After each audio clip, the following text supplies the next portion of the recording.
حامدا ومصلیا اما بعد۔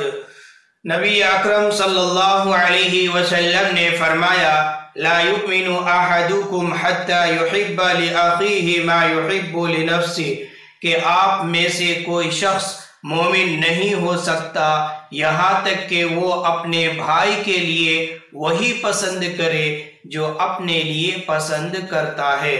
یہ حدیث حقوق، معاملات اور اخلاقیات کے باب کی سب سے جامع حدیث ہے۔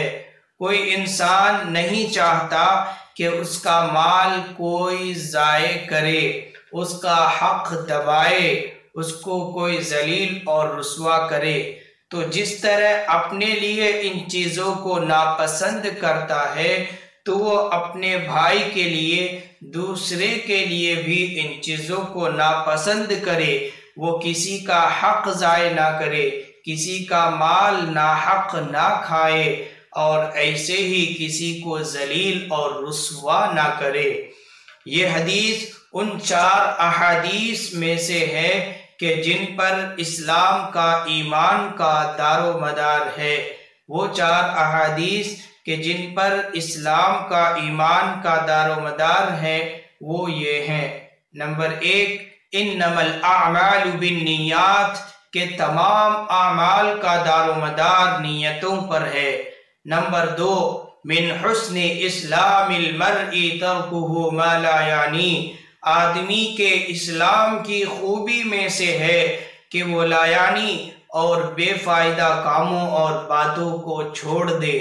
نمبر 3، لا یؤمن احدکم حتی یحب لأخیہ ما یحب لنفسہ، کہ کوئی شخص آپ میں سے مومن نہیں ہو سکتا یہاں تک کہ وہ اپنے بھائی کے لیے وہی پسند کرے جو اپنے لیے پسند کرتا ہے۔